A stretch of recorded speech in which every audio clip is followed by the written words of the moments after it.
That was Special Counsel Jack Smith outlining the Department of Justice's case against former President Donald Trump over his handling of classified documents. The former president is facing 37 felony charges in this historic and unprecedented indictment that one of our next guests calls a Pandora's box that threatens our neutral legal system. For more analysis, let's bring in Harvard University professor emeritus and author of Get Trump, Alan Dershowitz, and Cornell University professor and founder of equalprotect.org, William Jacobson. Professor Dershowitz, I want to start with you. This is the first time in American history you have an incumbent president's Justice Department prosecuting the president's leading political opponent. You said before that the indictment was unsealed, that it would give credence to those who say that we have a two-tier justice system in America. Now that you have looked at the document, you've gone through those 50 pages or so, do you still think this is as thin as the Alvin Bragg case? And what stood out to you, sir? No, it's much more substantive than the Alvin Bragg case. The Alvin Bragg case is a joke. There's nothing there. There's no misdemeanor. There's no felony.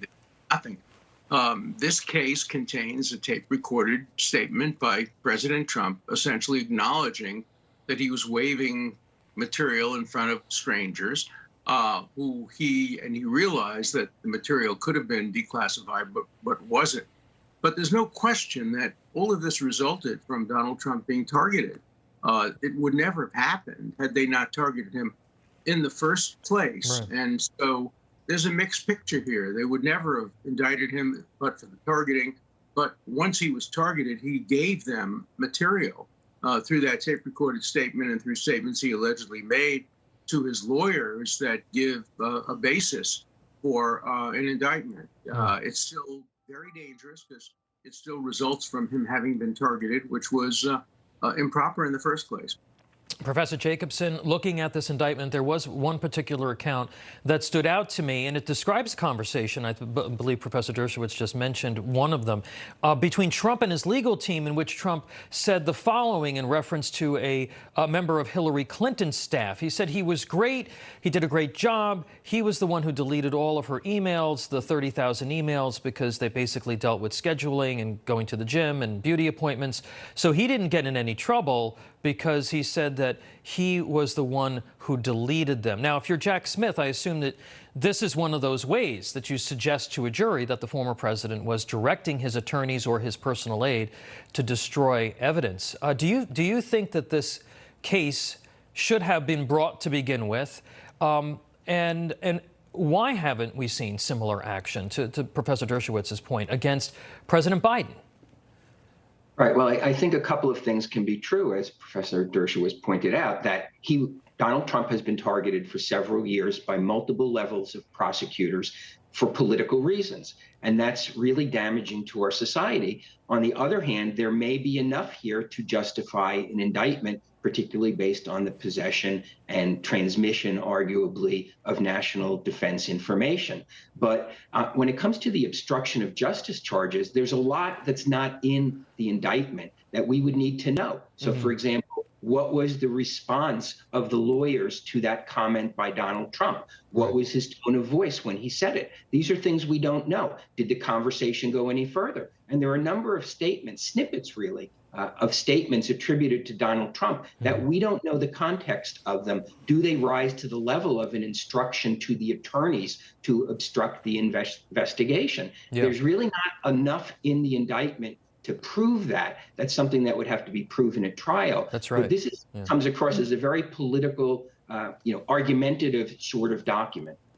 Yeah, and absolutely, because they are going to have to prove a number of things beyond a reasonable doubt in front of a jury. And it's very important for folks to remember. The former president, has maintained his innocence, and while this is more substantive than I think a lot of people thought that it was going to be, the government still has a job to do here, and it can be a heavy lift. Professor Dershowitz, I want to pivot, if we can, to the House Oversight Committee finally gaining access to that internal FBI document that alleges President Biden accepted a bribe from a Ukrainian energy executive while serving as vice president. It has been suggested that these payments made through these shell companies were in exchange for the U.S. to pressure Ukraine to fire prosecutor Viktor Shokin, who was investigating Burisma. Based on this witness statement and the bank records Chairman Comer recently uncovered showing all of this, where does this go next? Well, it certainly constitutes something like probable cause for further investigation. It's not proof of any crime, certainly no proof of any crime against the president. But there has to be, as Jack Smith says, one rule of law. And of course, under Jack Smith's one rule of law and affecting the national security, there should have been an investigation of President Biden for possessing classified material, of Vice President Pence, or a more vigorous investigation of Hillary Clinton. The nonsense that we have one rule of law after you've targeted one particular person is just proves my point that I've made over and over again in my book, Trump, that this was all part of an effort to get Trump. Now, Trump contributed to that effort and made it easy by saying some of the things he said. He foolishly made a statement to an author about I could have declassified, but I didn't, so it's still classified. He shouldn't have said that. He shouldn't have said what he said to his lawyers. But I have to tell you, the judge was mistaken in saying that those statements violated the lawyer-client privilege. Clients constantly say to lawyers, wouldn't it be a good idea if? Wouldn't it be a good? Then the lawyers say, no, it wouldn't be, and that's the end of the conversation. That should be. So this goes to your point that there are things that are taken out of Professor Jacobson's point, that there were things that were taken out of context. 15 seconds, Professor Jacobson, on the bribery case, where do you think this goes next?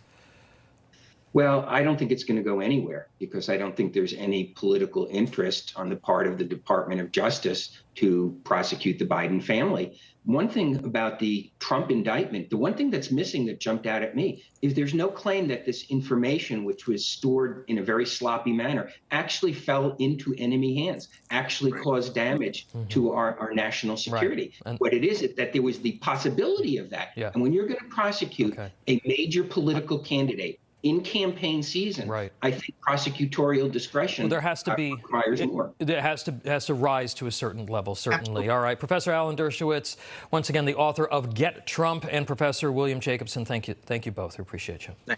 Thank you. All right, and we want to hear from you.